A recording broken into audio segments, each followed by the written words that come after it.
मेरा नाम है आशुतोष और आप देख रहे हैं खूनी किस्सा। यहाँ मैं आपको सुनाता हूँ ऐसी सच्ची अपराध कहानियाँ जो अखबारों की सुर्खियों से निकलकर सीधे इंसान की सबसे अंधेरी सोच तक पहुँच जाती है। आज की कहानी कोई कल्पना नहीं है, कोई फिल्मी स्क्रिप्ट नहीं है। यह एक हकीकत है जहाँ भरोसा टूटा, रिश्ते बिके और एक सीधा साधा इंसान अपनों की साजिशों का शिकार बन गया।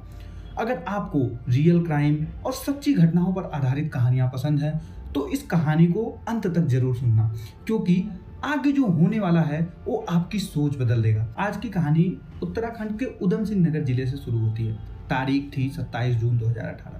सुबह का वक्त था जब काशीपुर रेलवे स्टेशन के अधीक्षक ने थाना ITI में फोन कर एक सनसनीखेज सूचना दी। बाजपुर रेलवे स्टेशन पर किसी अज्ञात व्यक्ति की लाश पड़ी हुई थी। खबर मिलते ही थाना प्रभारी कुलदीप सिंह बिना देर किए अपनी टीम के साथ मौके पर रवाना हो गए। लेकिन जब पुलिस वहां पहुंची तो पूरा इलाका सुनसान पड़ा था। वजह साफ थी, वह जगह आम रास्तों से काफी दूर थी, जहां आमतौर पर कोई आता जाता नहीं था। पुलिस ने लाश और आसपास के इलाकों को बारीकी से निरीक्षण किया। मृतक के गले और छाती पर गहरे चोट के निशान थे, जो किसी भी हालत में सामान्य नहीं थे। एक पैर की एड़ी कटी हुई थी, जो देखने में ट्रेन की चपेट में आने जैसी लग रही थी। लेकिन जैसे ही पुलिस की नजरें लाश पर टिकी, एक बात बिल्कुल साफ हो गई, यह मौत ट्रेन हादसा नहीं थी। सुबह चिल्ला चिल्लाकर बता रहे थे कि पहले उसकी बेरहमी से हत्या की गई थी और फिर साजिश के तहत लाश को रेलवे ट्रैक पर डाल दिया गया था, ताकि मामला एक साधारण दुर्घटना लगे।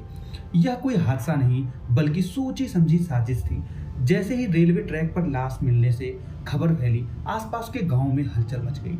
लोग अपने अपने घरों से निकलकर मौके पर पहुंचने लगे और कुछ ही देर में वहां भारी भीड़ इकट्ठा हो गई। माहौल में डर और जिज्ञासा दोनों साफ महसूस की जा सकती थी। इसी भीड़ के बीच राजपुरम निवासी छत्तर सामने आया और उसने मृतक की पहचान कर ली। उसकी एक बात ने पुलिस की सबसे बड़ी उलझन सुलझा दी। अब यह सिर्फ एक लाश नहीं थी बल्कि एक पहचान थी, और यहीं से एक खौफनाक कहानी ने असली मोड़ लेना शुरू किया। छत्तर ने पुलिस को बताया कि मृतक उसका जीजा था, हरिकेश, जिसे लोग राकेश के नाम से जानते थे। जैसे ही राकेश की मौत की खबर उसके घर पहुंची, परिवार में कोहराम मच गया। रोते बिलखते परिजन तुरंत घटना स्थल पर आ पहुंचे। पुलिस ने वहीं उनसे पूछताछ की और जरूरी कार्रवाई के बाद लाश को पोस्टमार्टम के लिए राजकीय अस्पताल भेज दिया। पोस्टमार्टम के दौरान एक ऐसा सच सामने आया जिसने पूरे मामले को दिशा ही बदल दी। राकेश के पैरों पर जला हुआ इंजन ऑयल लगा हुआ था। यह कोई मामूली बात नहीं थी।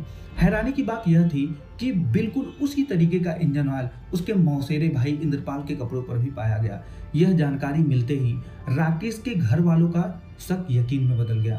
उन्हें पहले ही इंद्रपाल पर संदेह था, अब वह सबूत सामने था। गुस्से और दर्द में बेकाबू होकर परिजन ने मौके पर ही इंद्रपाल को पकड़ लिया और उसकी पिटाई शुरू कर दी। हालत बिगड़ते देख उसे पुलिस के हवाले कर दिया गया। पुलिस ने इंद्रपाल को हिरासत में लेकर सख्ती से पूछताछ शुरू की। शुरुआत में वह बार बार यही कहता रहा कि उसकी इस हत्या से कोई लेना देना नहीं है, लेकिन जब उसने उसके कपड़ों पर लगे काले ऑयल के बारे में पूछा गया तो उसके जवाब लड़खड़ाने लगे। वह खुद को संभाल नहीं पाया, ज्यादा देर तक सच छुप नहीं सका और आखिरकार वह टूट गया। पूछताछ में इंद्रपाल ने जो बताया उसने पुलिस को भी चौंका दिया। उसने कबूल किया कि राकेश की हत्या उसकी बीवी माया के कहने पर की गई है। यह सुनते ही पुलिस मामले को और गंभीरता से लेते हुए उसे थाने ले जाकर गहन पूछताछ शुरू की। धीरे धीरे परतें खुलती गईं और सामने आया कि इस साजिश में माया ही नहीं बल्कि इंद्रपाल, गुड्डू, रेखा और जमुना भी शामिल थे। सच्चाई सामने आते ही पुलिस हरकत में आ गई। एक एक कर सभी आरोपियों की तलाश शुरू हुई और धीरे धीरे सभी को गिरफ्तार कर लिया गया। गिरफ्तारी के बाद जब सभी के अलग अलग पूछताछ की गई तो राकेश की हत्या की पूरी खौफनाक कहानी सामने आ गई। उत्तराखंड के बाजपुर क्षेत्र के गांव कनोरा में रहने वाले हरकेश उर्फ राकेश की करीब 17 साल पहले परमानंदपुर गांव की खानचंद की बेटी माया से शादी हो चुकी थी। राकेश के पास खेती की थोड़ी सी जमीन थी, लेकिन उससे उसके घर का खर्चा नहीं निकल पाता था। मजबूरी में वह फैक्ट्री में मजदूरी करता था। समय के साथ उसे फैक्ट्री में लेबर का ठेका मिल गया। इससे उसकी आमदनी बढ़ी और मेहनत भी कम हो गया। शादी के शुरुआती सालों में सब कुछ सामान्य था। पति पत्नी के बीच तालमेल भी ठीक था।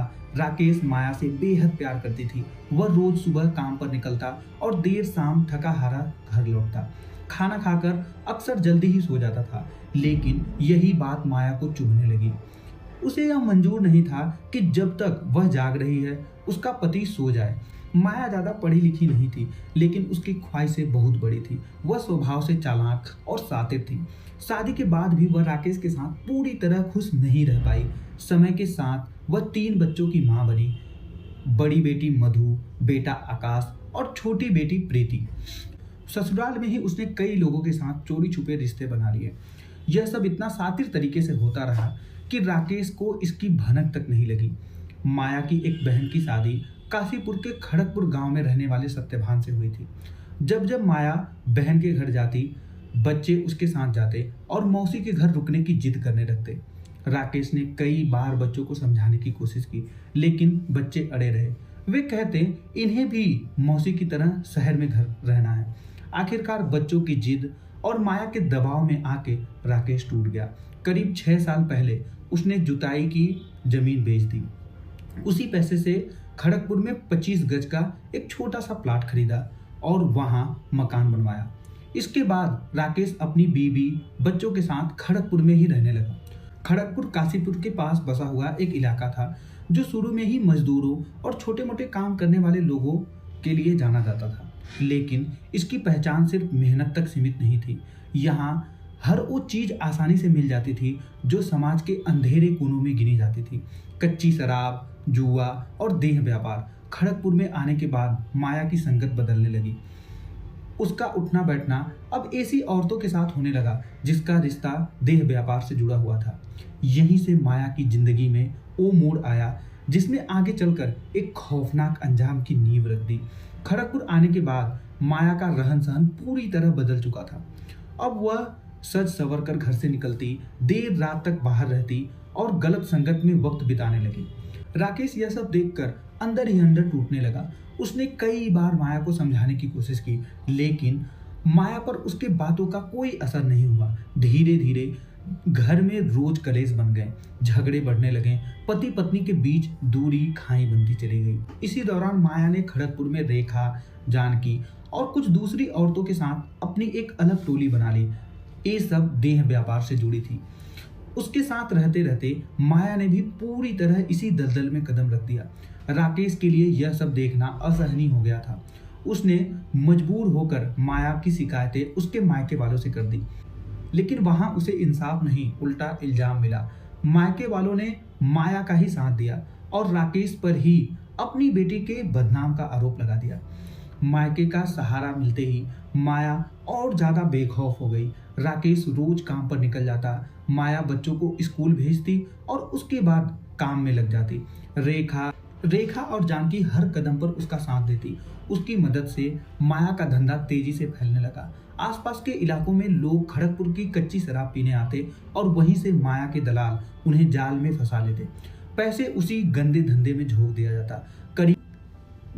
करीब 6 महीने पहले राकेश का मौसेरा भाई इंद्रपाल रोजगार की तलाश में खड़गपुर आया। वह राकेश के घर रहने लगा और एक फैक्ट्री में नौकरी करने लगा, लेकिन ज्यादा दिन नहीं लगे कि उसे माया की हरकत समझ आने लगी। जब उसे पता चला कि राकेश की गैर मौजूदगी में माया देह व्यापार करती है, तो उसने भी सारी सीमाएं तोड़ दी। इंद्रपाल और माया के बीच अवैध संबंध बन गए।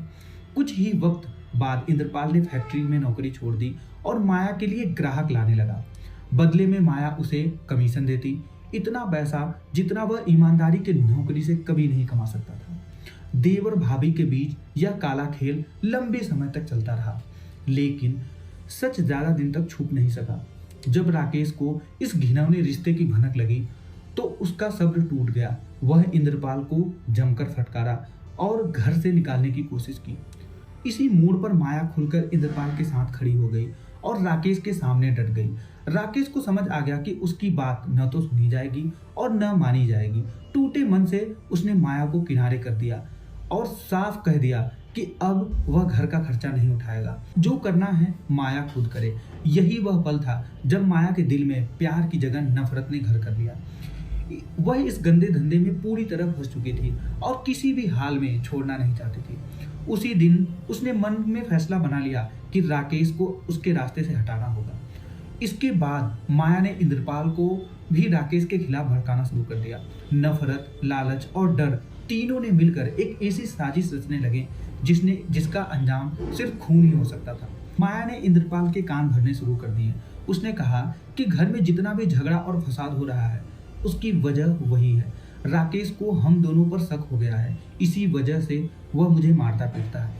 माया ने डर दिखाते हुए इंद्रपाल को कहा कि अगर समय रहते राकेश का इलाज नहीं किया गया तो एक दिन उसे यह घर छोड़कर जाना पड़ेगा। माया की बातों में जहर था और इंद्रपाल बिना सोचे समझे उसके बहकावे में आ गया। कुछ ही समय बाद वह खुले तौर पर इंद्रपाल के साथ रहने लगी।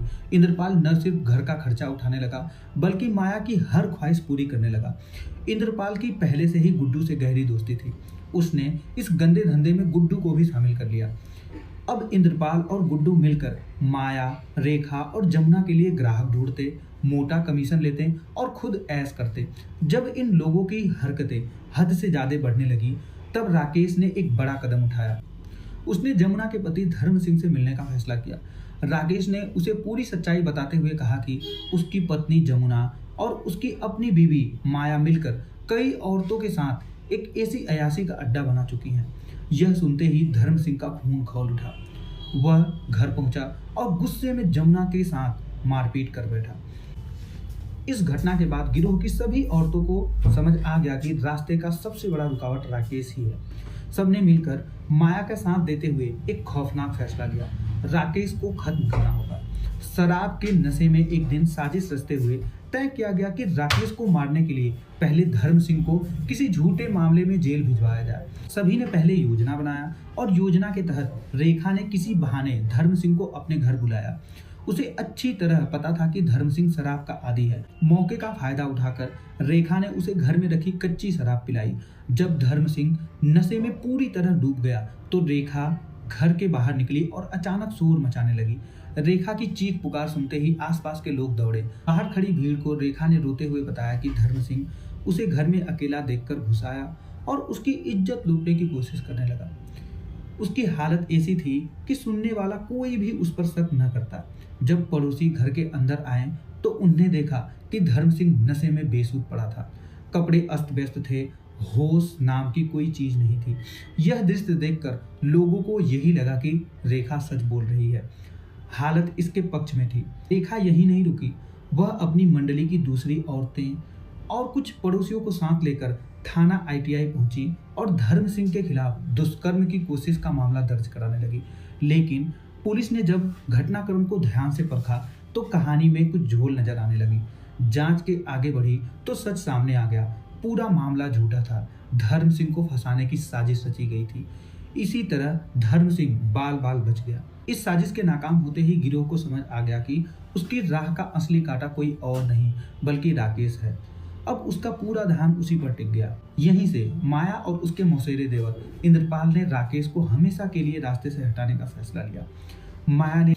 माया ने अपने साथियों को पैसे देने का लालच दिया और इंद्रपाल से राकेश की बाइक देने का वादा किया। सब कुछ तय हो चुका था। अब बस सही मौके का इंतजार था। 26 जून की देर रात तक गुड्डू ने राकेश को शराब पिलाने के बहाने अपने साथ ले गया और रामगढ़ रोड के पास गांव रामपुर पहुंचा। वहां उसने राकेश को जमकर शराब पिलाई। जब राकेश नशे में पूरी तरह डूब गया तो गुड्डू ने मोबाइल से रेखा को फोन किया।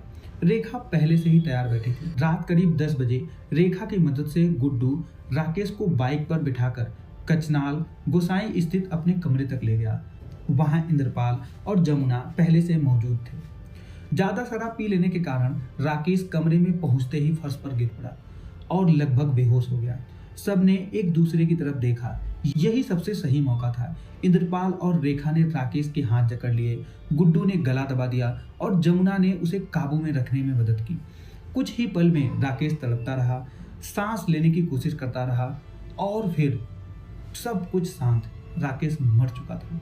अब अगली समस्या थी लाश को ठिकाने कैसे लगाया जाए। पहले से तय था कि 100 रेलवे ट्रैक पर डाल दिया जाएगा ताकि मामला ट्रेन हादसा जैसा लगे। लेकिन गुड्डू के कमरे से रेलवे लाइन तक कोई सीधा रास्ता नहीं था।